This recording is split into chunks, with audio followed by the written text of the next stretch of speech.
Bonjour, je m'appelle Valérie Gendre et je suis maître Reiki en Bretagne, dans le Finistère. Si tu veux en savoir plus sur mon travail, sur les stages que je donne pour les 4 niveaux de Reiki et sur les séances de Reiki que je propose dans le Finistère, surtout n'hésite pas à consulter mon site internet terre-reiki.fr. Je te souhaite la bienvenue dans cette nouvelle vidéo. Dans cette vidéo, je vais t'expliquer comment se déroule une séance de Reiki chez moi. Sachant que chaque séance de Reiki est unique, que chaque praticien de Reiki est également unique, il peut y avoir des différences entre les praticiens et entre les séances de Reiki, c'est parfaitement normal. Mais globalement, ce que je t'explique ici, c'est quelque chose que tu vas retrouver chez tous les praticiens de Reiki. Quand la personne arrive, évidemment, je lui souhaite la bienvenue et elle a le choix entre m'expliquer ce pourquoi elle vient ou se taire. Et l'énergie Reiki, de toute façon, saura où aller. Ce qui signifie que si la personne ne veut rien me dire, c'est ok pour le Reiki et la séance sera tout aussi efficace que si la personne, au contraire, a envie de me raconter ce pourquoi elle vient ou envie de me raconter plein de détails sur sa vie. Et il y a des personnes qui me racontent toute leur vie quand elles viennent ici. Et j'accueille, c'est sans doute qu'elles en ont besoin. Donc, que tu sois prolixe ou que tu sois taiseux, tout me va ici. Donc la personne m'explique ou pas ce pourquoi elle vient. Et ensuite, elle va venir s'allonger sur la table de massage.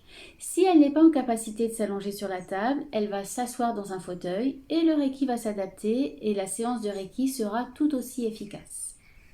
Lorsque la personne est installée, je vais commencer par faire mon protocole pour entrer dans le Reiki qui me permet de faire un sas entre ce qui s'est passé avant pour moi et ce qui va se passer pendant la séance de Reiki. J'ai besoin en quelque sorte de redescendre, de me centrer, de faire en sorte que la personne à qui je vais destiner ce soin de Reiki soit la seule personne au monde qui existe pour moi pendant toute la séance de Reiki. Et ensuite, je vais commencer à poser mes mains au-dessus de la personne ou sur la personne en commençant par la tête et en redescendant comme ça jusqu'aux pieds. Et ensuite, la personne va se retourner sur le ventre et je ferai de la même façon à l'arrière du corps, depuis la tête jusqu'aux pieds. Donc ça, c'est le chemin, on va dire, normal du Reiki, d'aller de la tête vers les pieds.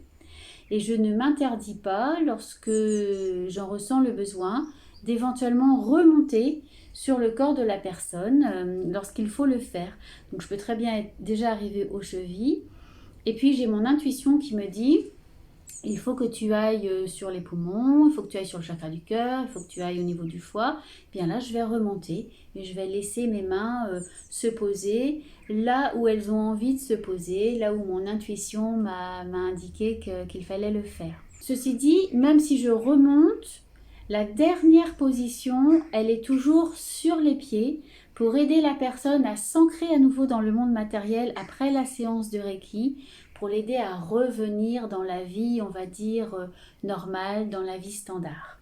Lorsque la séance est terminée, je n'oublie pas de couper avec l'épée de lumière. Tu peux aller voir la vidéo là-dessus. Et j'enchaîne avec le Kenyoku. On m'a demandé des infos sur le Kenyoku, ça fera l'objet d'une autre vidéo. Lorsque j'ai fait ces gestes-là, je préviens la personne que la séance de Reiki est terminée et qu'elle va pouvoir se préparer à se relever doucement. Je lui laisse tout le temps dont elle a besoin pour se relever. Ensuite, elle va venir s'installer sur le canapé et nous allons faire le débrief. Je vais lui offrir un verre d'eau. C'est important de boire après une séance de Reiki. Je vais lui demander ce qu'elle a ressenti pendant la séance de Reiki et je vais lui faire part de mes ressentis également. Donc pendant une séance de Reiki, ça m'arrive de parler à la personne et là, la personne, elle a mes ressentis en direct. Ou alors je ne parle pas, je vais prendre des notes et à la fin de la séance de Reiki, je lis mes notes à la personne et je lui fais part donc de mes ressentis aux différents moments de la séance de Reiki. Ce moment d'échange après une séance de Reiki, il est important. La personne, elle va pouvoir poser toutes les questions qu'elle a à poser. Je vais pouvoir développer ce que j'ai ressenti. Peut-être avoir des explications sur ce que j'ai ressenti. Je vais lui expliquer aussi pourquoi j'ai pu avoir beaucoup d'énergie au niveau du chakra racine, par exemple, ou beaucoup d'énergie au niveau du chakra du cœur. Je vais lui expliquer en tout cas ce que je sais, ce que je comprends de mes ressentis, sachant que parfois je ne peux pas expliquer les ressentis que j'ai, et dans ce cas-là, eh bien, je lui dis, moi je ne peux pas vous dire, je sais simplement que beaucoup d'énergie est passée à cet endroit-là, mais je n'ai pas forcément d'explication. Et je trouve que c'est bien de respecter ça, et au contraire, il faut se méfier des gens qui ont des explications à tout. Dans ce domaine du Reiki, dans ce domaine de l'énergétique, on n'a pas de réponse à tout. On travaille avec des énergies subtiles et par définition, une énergie subtile, elle ne va pas arriver avec sa fiche d'explication. Donc méfions-nous des gens qui ont des explications à tout et à toutes ces énergies subtiles. C'est lors de cet échange, après la séance de Reiki, que je vais également dire à la personne si je juge utile que nous nous revoyions ou si je pense que le travail que le Reiki devait faire a été fait en une séance. Ça peut arriver qu'en une séance, une situation se débloque et parfois je sens que le déclic, ça y est, il s'est fait. Mais lorsque les problèmes sont anciens, sont vraiment engrammés, ou lorsque ce sont des problèmes très sérieux, je pense à des situations de deuil, je pense à des situations de convalescence après des longues maladies, et bien là, sans doute qu'une séance de Reiki ne suffira pas. Il va peut-être falloir de 1 à 4 séances de Reiki pour que l'énergie Reiki puisse vraiment travailler de séance en séance en profondeur. Ce que j'aime bien dire, c'est que nous, êtres humains, nous sommes comme des oignons et le Reiki va travailler sur les différentes couches de l'oignon. Première séance, on va enlever une couche ou plusieurs couches supérieures et plus on va donner des séances de Reiki et plus on va arriver au cœur de l'oignon, à l'essence même de la personne.